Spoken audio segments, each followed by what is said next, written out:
this video, I will explain about the history of Islamic civilization in Indonesia in the pre-independence period. This video aims to increase our insight into the history of Islam, as well as fulfill the duties of Mr. Salim SPDI MPD as a lecturer of the history of Islamic civilization.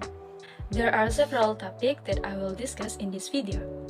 The first is about the development of Islam before the colonial period. We already know that Islam entered Indonesia long before Indonesia independent. Even during the Kingdom era, Islam had entered Indonesia. The process of spreading Islam took place gradually and continuously in various ways. The first is Gujarat Theory or India Theory. This theory says that Islam came to Indonesia in the 7th year of Hijriah or in 13 Masehi. The figures who argue in this theory are Pitch-Nepal, Snokor-Grenje, and Mokyeti. The second is Mecca Theory. This theory says that Islam came to Indonesia in the 7th to 8th Masehi. This theory was first introduced by Haji Abdul Malik Karim Amrullah, or what we know as Buya Hamka. The third is Persian Theory. This theory was put forward by Hussein Jayadiningrat and confirmed by Kenneth W. Morgan. This theory conveys that Islam entered Indonesia in the 13th Masehi. And the last one is Chinese Theory. This theory was conveyed by Slamet Mulyana and Sumanto Al-Qurtubi, who said that Islam entered Indonesia brought by Chinese traders in the 7th Masehi.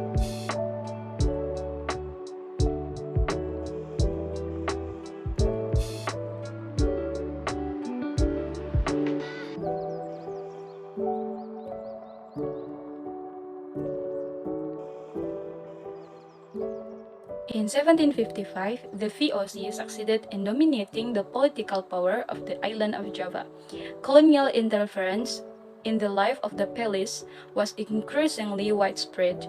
Exploitation of agricultural products, evictions, and expropriation of indigenous land for Dutch colonial interests. People are afraid and have difficulty in facing various threats and oppressions. Ulama, in the name of Islam, mobilized strength to fight the invaders. There was the Java War, 1825 until 1904, spearheaded by Prince Diponegoro, accompanied by K. Mojo. The Padri War, 1821 until 1837, spearheaded by Imam Bonjol, assisted by a cleric with the title Harimaunan Salapan.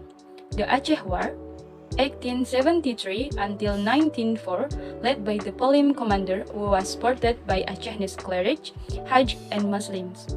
Entering the early 20th century, Islam emerged with various movements, both political movement and socio-religious movements. The first is Sarekat Islam.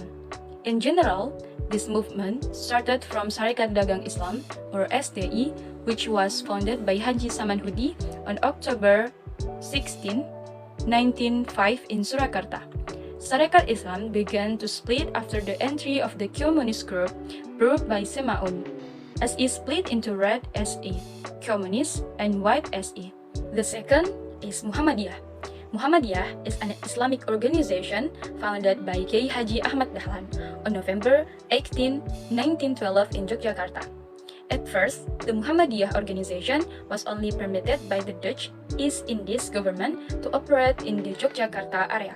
However, in 1917, the area of operation of the Muhammadiyah organization began to develop after Budi Utomo held a congress in Yogyakarta. In 1921, Muhammadiyah had converted the entire island of Java, and until finally, Muhammadiyah began to expand to all parts of Indonesia.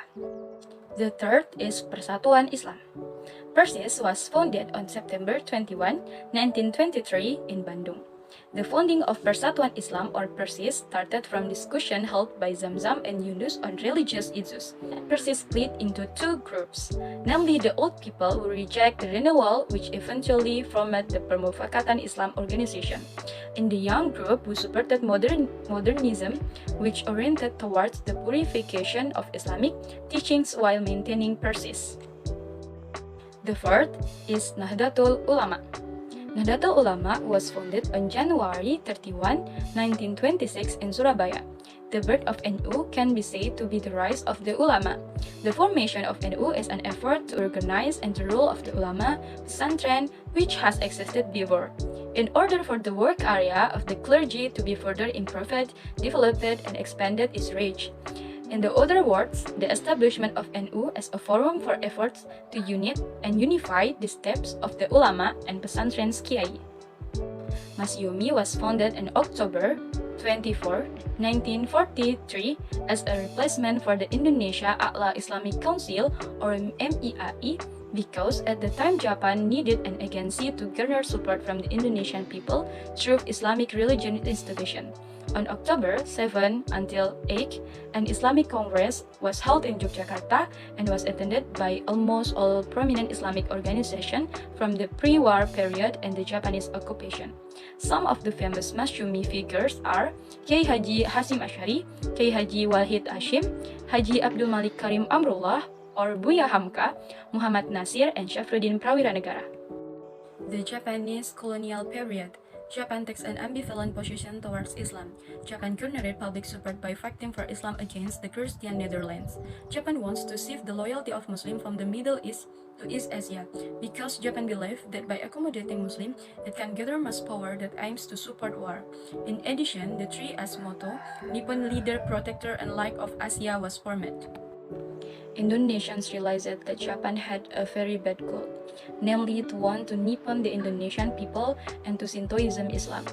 Muslim leaders through organization formed by Japan, who took advantage of this opportunity to gather the strength of the Muslims to prepare for independence and spread the religion of Islam, while eliminating the Shinto influence that had been spread by Japan. After successfully destroying the Dutch power in 1945, Japan was defeated by the Allies. On August 17, 1945, Sukarno proclaimed the independence of Indonesia.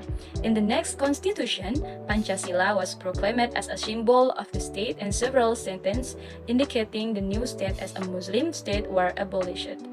Instead, the constitution provides for establishment of a Ministry of Religious Affairs. This ministry was formed with the aim to protecting religious freedom and maintaining harmonious relations between different religious communities. That's all from me, guys. Thank you for watching. Wassalamualaikum warahmatullahi wabarakatuh.